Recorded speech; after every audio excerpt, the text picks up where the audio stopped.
శ్రీమాత్రే నమః. మిత్రులందరికీ శుభోదయం. ఈరోజు శ్రీ విశ్వావసనామ సంవత్సర చైత్ర బహుళ నవమి మంగళవారం. ఈరోజు నవమి మధ్యాహ్నం 1:04 వరకు ఉంది, తదుపరి దశమి. ఈరోజు శ్రవణ నక్షత్రం ఉదయం 8:04 వరకు ఉంది, తదుపరి ధనిష్ట. ఈరోజు ఏప్రిల్ 22, 2025 తేదీ మంగళవారం. ఈరోజు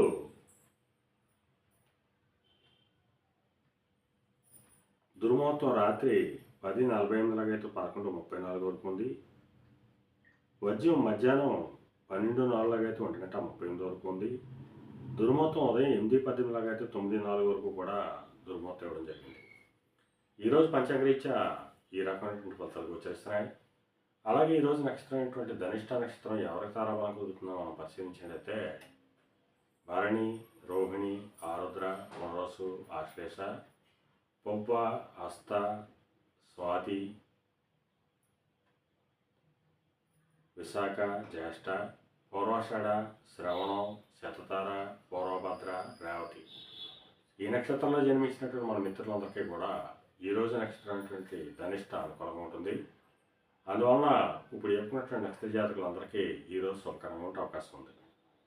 అలాగే ఈరోజు రాశిఫలాలను మనం పరిశీలించినట్లయితే మేషరాశిలో జన్మించిన వాళ్ళకి ఉద్యోగ అవకాశాలు పెరుగుతాయి. వృషభ రాశిలో జన్మించిన వాళ్ళకి పితృరాజధానికి సంబంధించిన శుభవార్తలు ఉంటారు. మిథున రాశిలో జన్మించిన వాళ్ళకి అనారోగ్య సూచన ఉంది. కర్కాటక రాశిలో జన్మించిన వాళ్ళకి కళత్రపూర్వక ధనాభం కలుగుతుంది. సింహరాశిలో జన్మించిన వాళ్ళకి శత్రువయం కలుగుతుంది. కన్యా రాశిలో జన్మించిన వాళ్ళకి సంతానానికి సంబంధించిన శుభవార్తలు ఉంటారు. తులారాశిలో జన్మించిన వాళ్ళకి ఆకస్మిక ప్రయాణాలు చేయాల్సిన అవసరం ఉంటుంది. వృశ్చిక రాశిలో జన్మించిన వాళ్ళకి పరాక్రమవంతమైన ఆదాయ వనరులు ఏర్పడతాయి. ధనురాశిలో జన్మించిన వాళ్ళకి ధనాదాయ వృద్ధి కలుగుతుంది. మకర రాశిలో జన్మించిన వాళ్ళకి ఆరోగ్యం చేకూరుతుంది, కార్యజయం కలుగుతుంది. కుంభరాశిలో జన్మించిన వాళ్ళకి అనారోగ్య సూచన ఉంది. మేన రాశిలో జన్మించిన వాళ్ళకి నూతన వ్యాపార భాగస్వామ్య ఒప్పందాలు కలిసి వచ్చేటువంటి అవకాశం ఉంటుంది. ఈరోజు ద్వాదశ రాశి యొక్క ఫలితాలు ఈ రకంగా తెలియజేయడం జరిగింది. అలాగే ఈరోజు కుజరాహుల కలయిక వచ్చింది. ఈ రెండింటి కలయిక ఎప్పుడు వచ్చినప్పటికీ కూడా దండనాధికారం కలిగినటువంటి డిపార్ట్మెంట్లు అనగా పోలీస్ డిపార్ట్మెంట్లో ఉన్న వాళ్ళకి కానీ, రెవెన్యూ డిపార్ట్మెంట్లో ఉన్న వాళ్ళకి కానీ, ఇన్కమ్ ట్యాక్స్ డిపార్ట్మెంట్లో ఉన్న వాళ్ళకి కానీ, ఎలక్ట్రికల్ డిపార్ట్మెంట్లో ఉన్న వాళ్ళకి కానీ, ఇటువంటి డిపార్ట్మెంట్లో ఉన్న వాళ్ళందరికీ కూడా ఈరోజు మిక్కిలి శుభదాయకంగా లాభదాయకంగా ఉండే అవకాశం ఉంది. అందువల్ల ఆ డిపార్ట్మెంట్లో ఉన్నటువంటి వాళ్ళతో మిగిలిన వాళ్ళు జాగ్రత్తగా ఉండవలసిందిగా మనకు శాస్త్రీత్యా తెలియజేయడం జరుగుతుంది. అలాగే ఈరోజు కుజరాహుల కలయిక.